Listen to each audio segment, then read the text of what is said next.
Hi, and welcome back to the Telling All podcast. I'm your host, Juan Rodriguez. Hi, how are ya? Thank you so much for joining me again this week.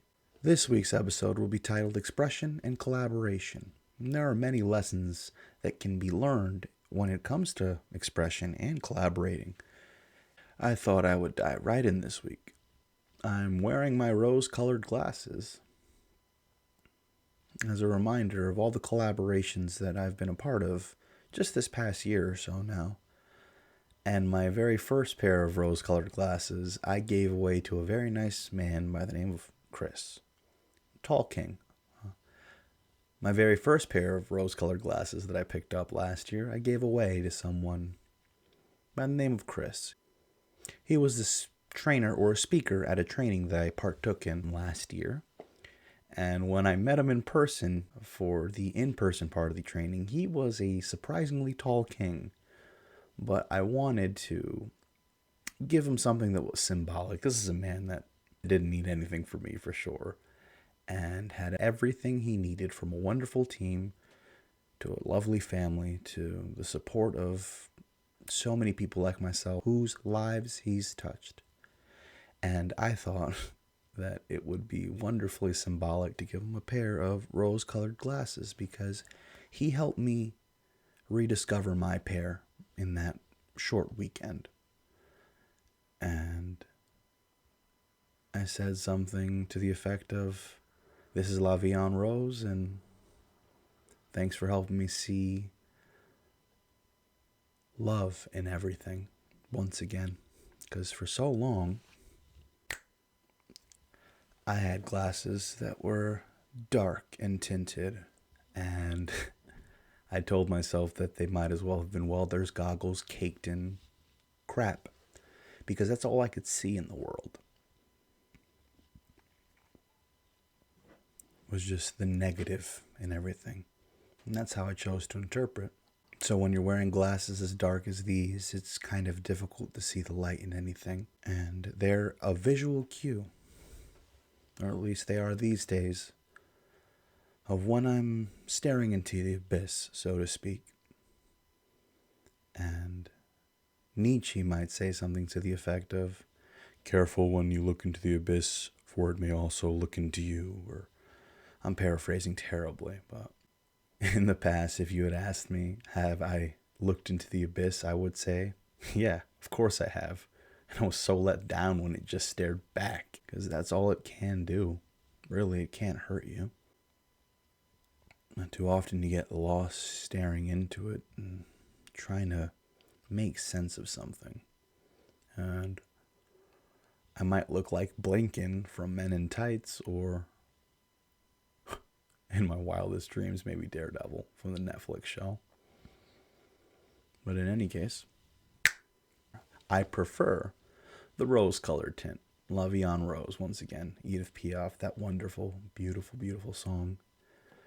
But it's a visual cue for myself to kind of smile a little more, to kind of take things in when I wear these out and about, or just throughout my day. Look for the beauty in things, and it's also a way that I get to express myself, because Chris was the first person that I gifted a pair of shades to, and that kind of became my thing over the last year, if I'm being completely honest or vulnerable.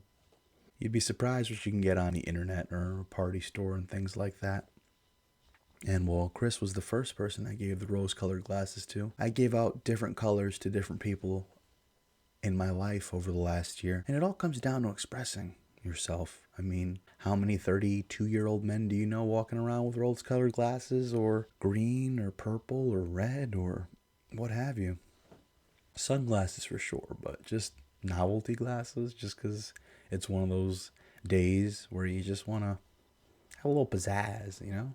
And the second person I gave a pair of rose-colored glasses to was actually at the beginning of this year, when my wife underwent the same training, and I went to go visit her in Ohio at the tail end of January.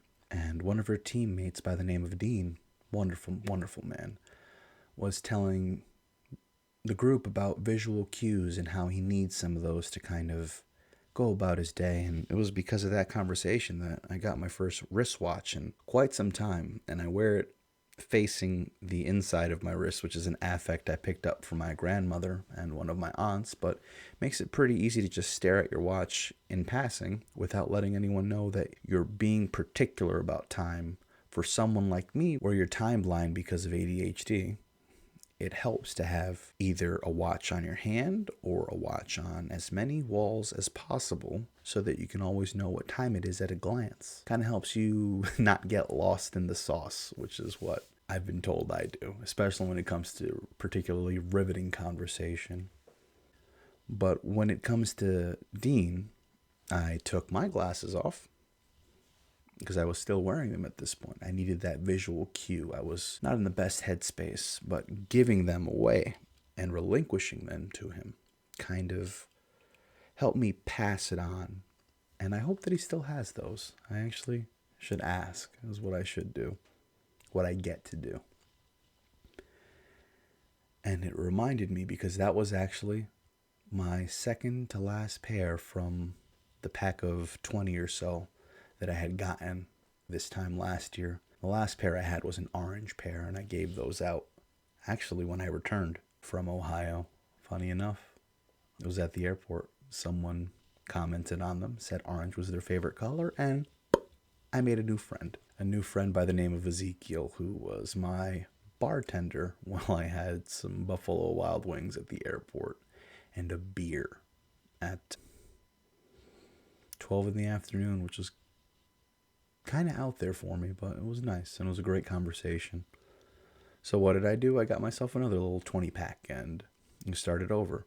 And I'm sticking on the color of rose or pink because I gave another pair of pink glasses out just last week when I got that butterfly pin from a friend that I made at a get together. And lo and behold, the pack that I got this year actually had 2 pairs of rose colored glasses in the assortment. And I'm just very grateful because that means that I get to have these for myself for a little longer. But Koda was the name of the person that I gave the last pair to. And you should have seen the way he lit up when I offered them to him. And I don't think they left his face for the rest of the night. And it's just a wonderful memory that I get to keep to myself. And just last week, I met friends Bob and Ellie. And Bob got green. And he was afraid they wouldn't suit his face. But wow, when I tell you he pulled them off, he pulled them off. And Ellie got purple. And I got to inform a new set of friends of this little affect that I've picked up. I'm giving people sunglasses and hoping that they accompany them on their journeys and kind of help them view the world a little differently and maybe express themselves a little more freely. And it's a collaborative effort because if I do this long enough and I introduce enough people to enough people, it's, hey, what color did you get? Did you end up with the see-through kinds? Did you end up with the polarized versions? I mean, I don't know where this is going to go. Round rim just seems to be my thing as of lately, but it could go to, any style from here on out. But I have to say I do enjoy purple. It's something that I've always associated with royalty. And maybe it's a nice, helpful reminder to kind of see the majesty in everyday life, the splendor, the grandeur, the nobility in everyday life, I guess. But I think for now, I'll stick with pink. And going back to the visual cues, where just adding a little color into your life might help you change how you're feeling or how you're viewing or interpreting things. And while these visual cues might be something that you can use to express yourself freely without having to utter any words, a silly pair of glasses like this might make a bear of a man a little more approachable because he's not taking himself too seriously. And I find that when your aura is a little softer or you seem a little more approachable, collaboration comes a little more naturally. People aren't so afraid to approach you and ask if you want to do something, either on their behalf, with them, or just for the sake of doing. And when it comes to collaboration, life itself is one big collaborative game. They say things like it takes a village to raise a child, and I believe there's much truth to that. And I find that having goofy glasses or a goofy grin makes you a little more approachable because no one likes a lone wolf and no one likes anyone that takes themselves too seriously. It's all a game when you really break it down. And when it comes to collaboration, free expression is something that's very necessary, because if you can't communicate, then the quality of the collaboration tends to degrade, whether that be a friendship, partnership, or a relationship of any kind, really. And I've found that if you fail to express yourself, then often your interpretations tend to get darker and darker over time until they're almost unrecognizable from who you were at the start. Now, in the past, I wasn't too great at expressing myself. It was a story I'd often tell myself. And I might have said something like, it's not worth talking when everything goes left unsaid. Because no matter how I would try to phrase things, the message was always missed. And in the present, I'm learning how to hold a tune and not how to hold my tongue. And it is refreshing, to say the least. Realizing that my tongue is a weapon and balancing between using it for self-defense or utter destruction. And realizing I don't really need to defend myself, that truth, perception, and the interpretations of others aren't mine to control. Oversharing or dumping is something that I've tried to avoid for as long as I can remember. But my friend Bob let me know that for certain types of people, there's an understanding that when you share things or you're being offered a chance to unburden yourself, it's not so much about dumping to people with the right attitude, because when you're letting something out or getting it off your chest, for someone like me, I'm not holding on to it. I'm just holding it long enough for you to make sure you've gotten it all out. And then I can let it go, knowing that you're lighter and that I don't have to hold on to these things. And it could be something like a bad day or something that you've been troubled with and you're just working through. But that's a courtesy that I enjoy giving to the people I care about. And it's a courtesy that has been abused in the past by people that I have cared about. And I want to believe cared about me in their own way. But my love and their love wasn't the same.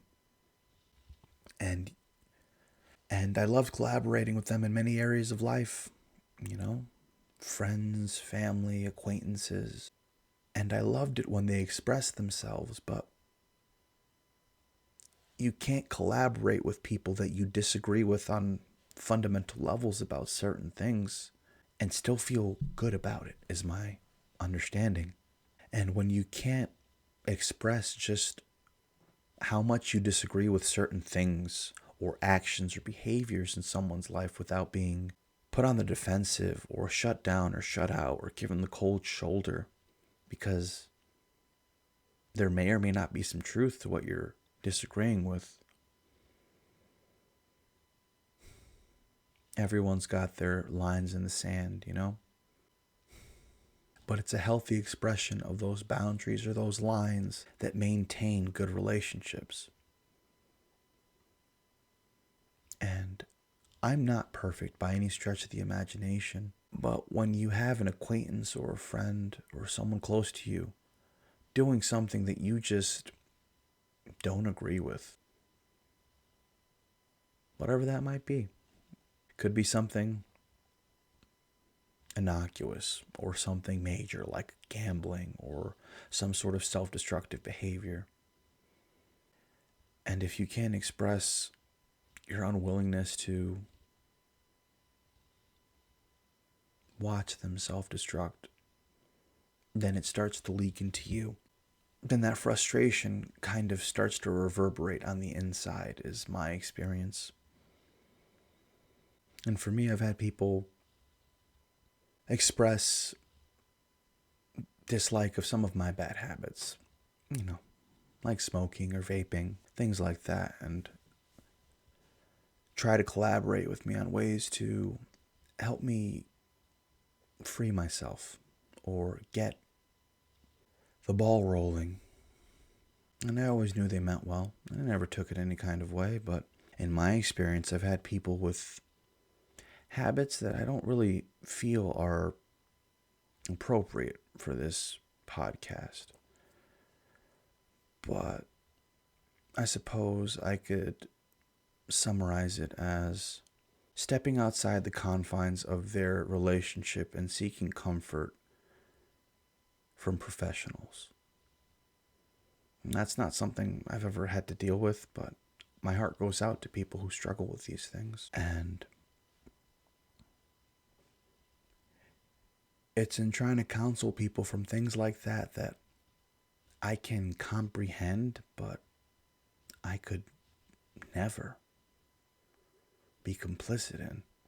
You find that there are some boundaries that cause friction, and family become as friends, and friends become as acquaintances, and acquaintances become strangers because of some fear of judgment. And if you can't express your distaste for certain things, and how could you collaborate or work together on anything?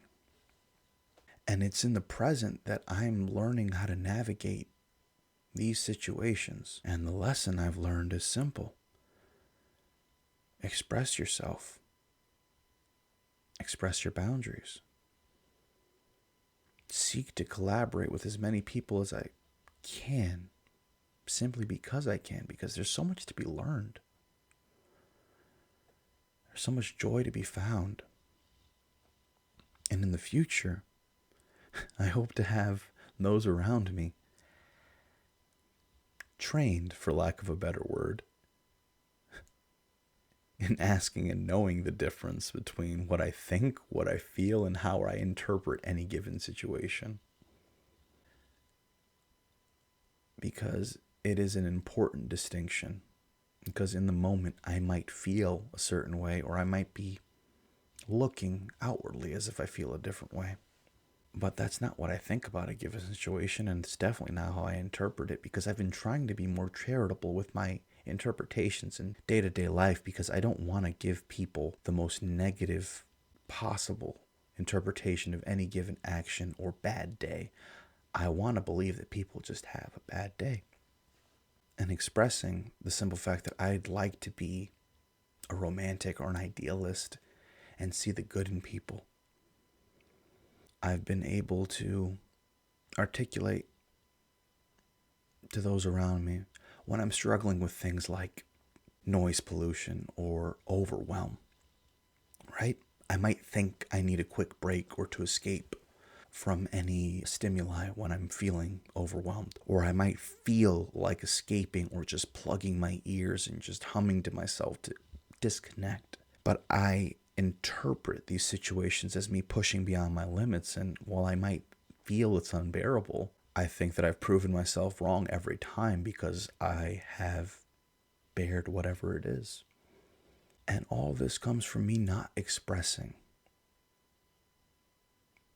simple things like I just need a little quiet, or I just need to step away for a moment. And again, it goes back to these things kind of echoing on the inside for far too long. And the collaboration aspect of that is if I just express myself, I have people who love and care about me that are willing to give me what I need, especially if it's just silence while I collect myself for a moment, or an opportunity to step away from the conversation just to gather myself. And one of my favorite movies that has a lot to do with expression and collaborating is The Secret Life of Walter Mitty. And that movie is about someone who doesn't often express themselves. They kind of just live another life inside their mind, or many lives, I should say, daydreaming. And over the course of that movie, they learn to express themselves and be truer, and that disconnect between reality and their inner world gets smaller and smaller and smaller. And the premise of the movie is collaboration itself, because this guy is the point man for a world-renowned photographer in the universe of the movie. And one of my favorite lines happens towards the climax of the movie, where he has the opportunity to take a photo of a snow leopard, and he opts not to. And the photographer simply says, "Some things can just be for me. Sometimes I like to just be in the moment." And I find that to be a beautiful sentiment and a wonderful way to express that not all collaborations need to bear fruit or result in something tangible. Sometimes the memory or the experience itself can be enough. And I guess the lesson I've learned is that collaborating doesn't have to be an artistic project or a creative endeavor, so to speak. Sometimes collaboration can be something simple and beautiful, like making your way up the stairs at a subway station. And as you're nearing the top step, you see someone looking to go down the steps with a stroller and looking uncertain. And without saying a word, you grab that base of the stroller, you get it to the bottom of the stairs, and you part ways without saying a word. Maybe it's just a subtle nod.